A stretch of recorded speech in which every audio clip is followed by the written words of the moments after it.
المغرب ما مسؤولش على احداث سبته والتعاون ديالو كان حاسم. هادشي اللي جا على لسان وزير الخارجيه الاسباني خوسي الفاريس اللي قال بان المغرب ما عنده حتى مسؤوليه في الدخول الجماعي لسبته. ظليت اسمع بالسياسه لحد ما شفت سياسه المملكه المغربيه، والله مو تملقا.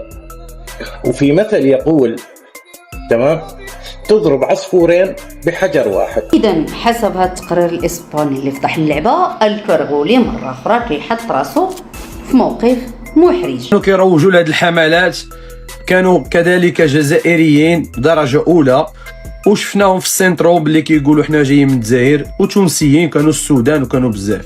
يعني هذه العمليه هذه ماشي غير المغاربه، جزائريين توانسه ومغاربه هما السبب في هذه البدايه هذه. وشكون اللي كان هذا الشيء هذا؟ كان في الواتساب.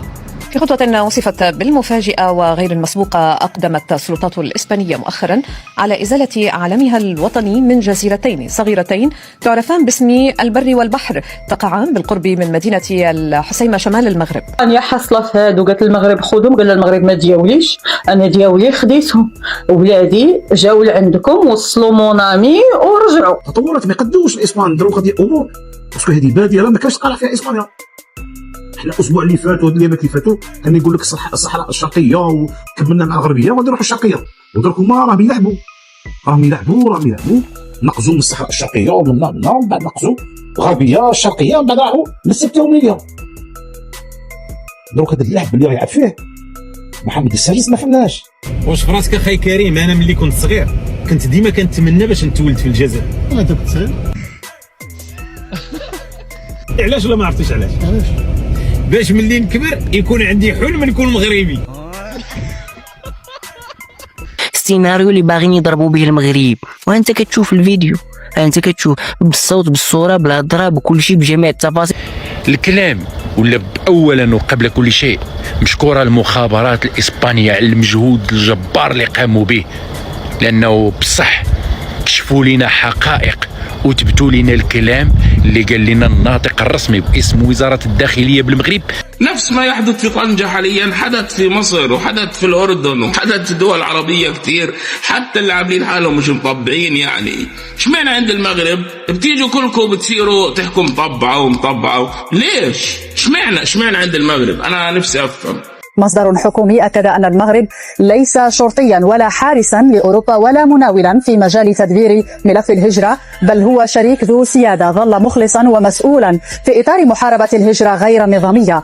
القرار أثر تساؤلات عدة حول خلفياته، خاصة في ظل حساسية الموقع وامتداد النزاع التاريخي بشأن السيادة على هذه الجزر، حيث أن العلمين الإسبانيين اللذين كانا يرفرفان على الجزيرتين لأكثر من 20 سنة تم إنزالهما دون إعلان رسمي أو تعليق من مدريد، وسط ترجيحات بأن الخطوة قد تفسر كإشارة دبلوماسية ضمن. وأكد بأن الرباط تعاونات مع إسبانيا من الأول باش توقف تدفق المهاجرين وترجع الناس بسرعة، وباللي أغلب المهاجرين اللي دخلوا بطريقة غير نظامية رجعوا للمغرب في أقل من 48 ساعة، والسبب هو التعاون الغير مسبوق ديال المغرب.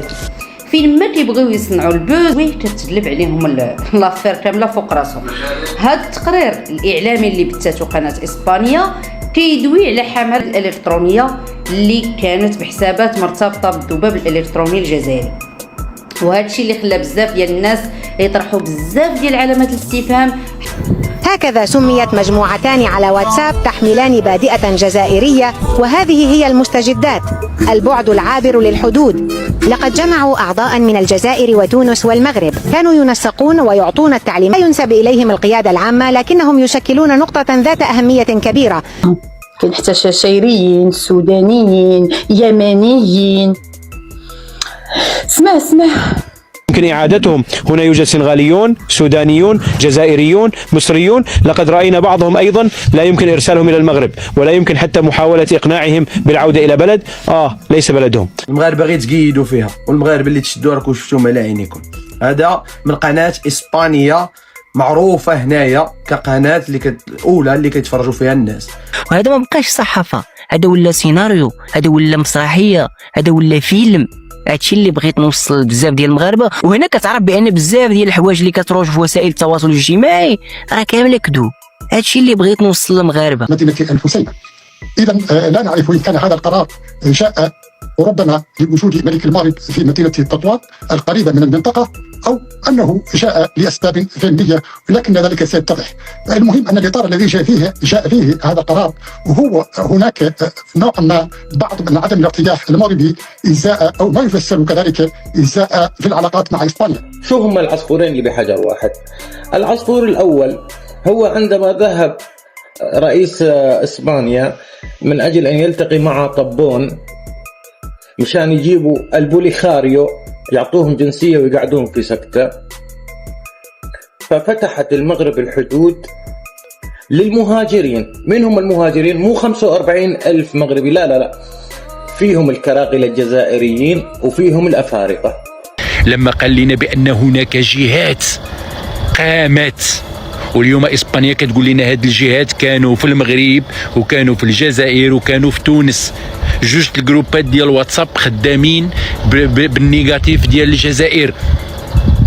5 الجروبات في الفيسبوك 250 ولا عدد خرافي ديال الناس اللي شاركوا في هذه الحمله. وزارة الداخلية المغربية أكدت على استمرار التنسيق مع اسبانيا، وشددت أن تدبير الهجرة مسؤولية مشتركة ما بين الدول وماشي المغرب يتحملها بوحده في هذه الحالة. مشددا على أن تدبير ملف الهجرة يمثل مسؤولية مشتركة طالما تحمل المغرب نصيبه منها. وأكد المصدر أنه لا يمكن لقاضي إسبانيا أن يقوض منظومة مكافحة الهجرة غير النظامية ثم يطالب المغرب بتحمل التبعات. مواقع التواصل الاجتماعي اللي شوهات الفهم ديال القرار المحكمة العليا لإسبانيا بخصوص ترحيل المهاجرين، وانتقد إيطاليا بسبب تعليقها اتفاقيات شنغن مع إسبانيا، وقال بأن إيطاليا تمنت أنها تحل مشكل لامبيدوسا في نفس السرعة اللي حلت بها إسبانيا أزمة سبتة بفضل التعاون المغربي.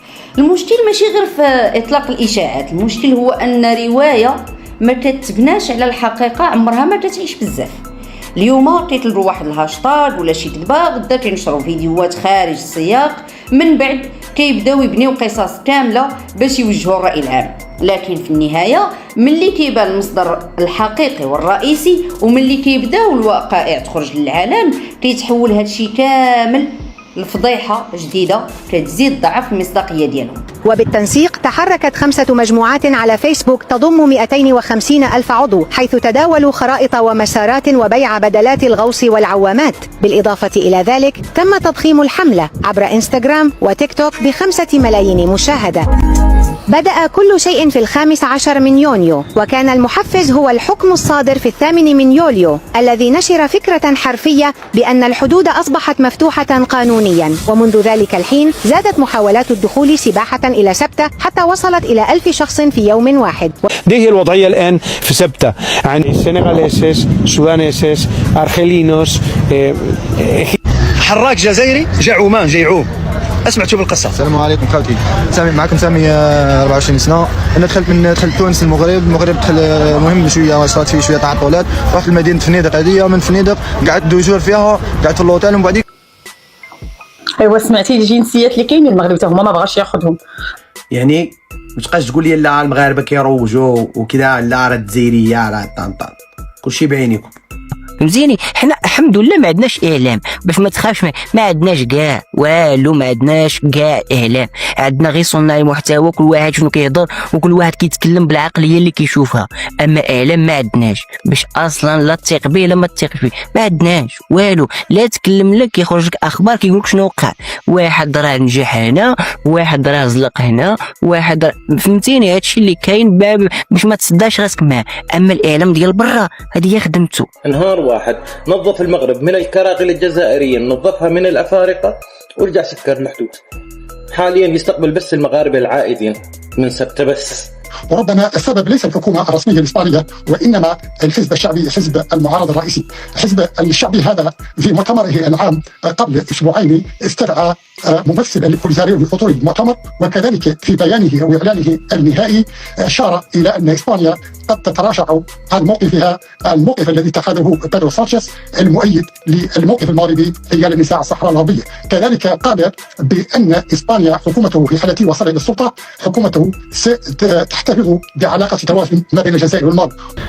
داروا فيديوهات اشنو خصكم تهزوا، اشنو خصكم تجيبوا، الفلوطات شحال خصكم تسبحوا، شحال معاش، البيبان غتكون محلوله، وبنادم بقر علال كيسمع هذا الكلام وكيصدق وكيقول يلا. راه ما عمرهم كانوا بادين الحقيقه، وهذا الشيء اللي ما باغينش